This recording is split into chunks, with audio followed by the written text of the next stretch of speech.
वो जो रेवंत रेड्डी ने कहा अभी से 2 साल पहले, आपको याद होगा कि ये जो अकबर उद्दीन ओवैसी है उसने कहा था कि हिंदुओं के 33 कोटि देवता हैं, हनुमान जी कौन है तुम्हारे, दुर्गा जी, नहीं भाषण दिया था जिस पर इतने विवाद हुए थे, उसी को उन्होंने प्रतिध्वनित किया है, वो वहीं से चला आ रहा है। इसमें बताओ, अगर आपने ही प्रश्न उठाया, मैं तो कह रहा हूं क्या रेवंत रेड्डी या कोई भी टिप्पणी करता है, क्या इस्लाम के बारे में, ईसाइयत के बारे में, किसी मजहब के बारे में ऐसा बोलने का कोई साहस कर सकता है?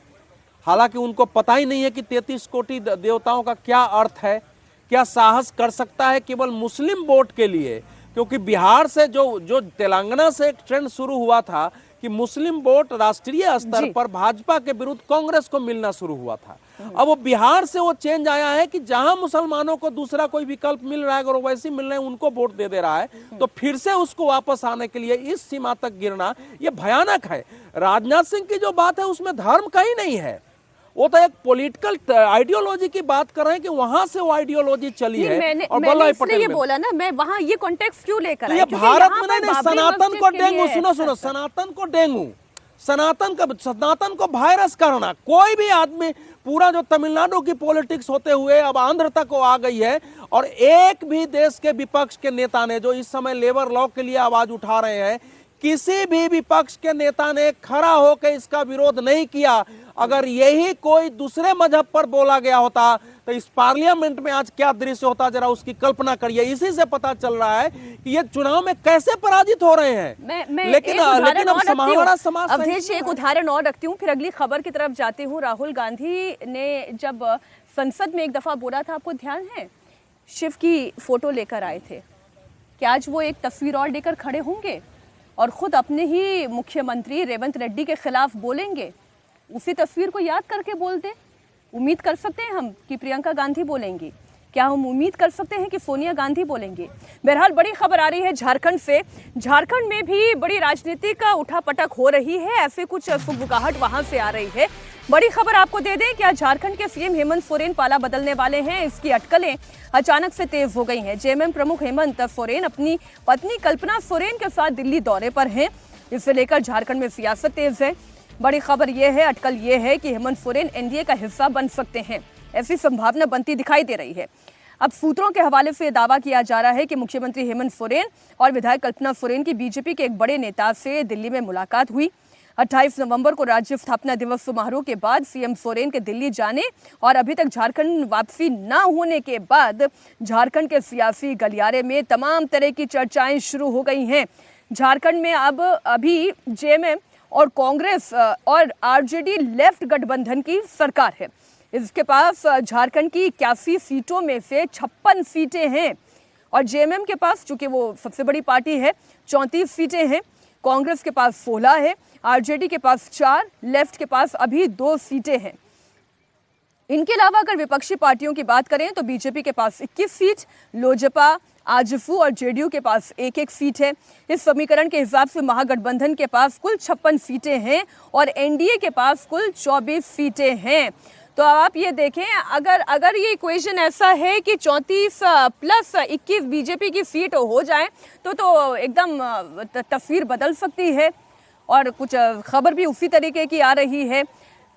इसी बीच एक और बड़ी खबर आपको दे दें, जेएमएम ने एनडीए में जाने की अटकलें खारिज कर दी हैं। इस वक्त की बड़ी खबर आपको बता दें, पार्टी के अंदर अभी ऐसी कोई चर्चा नहीं है। महुआ मांझी ने कहा, कठिन हालात में भी एनडीए में नहीं गए हेमंत सोरेन, अभी तो झारखंड में हमारी अपनी सरकार है, ये कहना है सांसद महुआ मांझी का। आप सुने उन्होंने क्या कहा।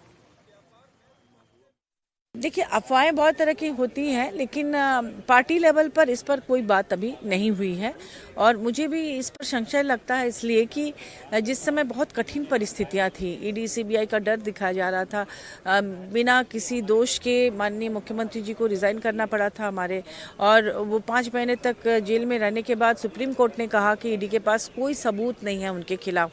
तो जब उन परिस्थितियों में वो नहीं उनके साथ मिले, तो अभी जब हमारी अपनी सरकार है, 56 सीट है, 81 सीट में से 56 सीट हमारे पास है और वहाँ पे अभी 4 साल का कार्यकाल पूरा बाकी है और आने वाले दिनों में भी जिस तरह से काम कर रहे हैं माननीय मुख्यमंत्री जी, आने वाले दिनों में भी झारखंड मुक्ति मोर्चा की ही सरकार होगी, ऐसा हमें पूरा विश्वास है। India TV political editor Devendra Parashar हमारे साथ इस खबर पर जुड़ गए हैं। देवेंद्र, ये क्या चर्चाएं चल रही हैं, ये क्या अटकलें हैं, क्या हेमंत सोरेन पाला बदलने वाले हैं? निश्चित रूप से अभी तक की जो स्थिति है उसमें अफवाह अटकलबाजी है और उसके पीछे जो परिस्थितियां हैं वो उन अफवाहों और अटकलबाजी को और ज़्यादा बल दे रही हैं। और पिछले फ्राइडे को आपने देखा होगा कि झारखंड में ईडी की कई जगह, धनबाद वगैरह जगहों पर रेड हुई।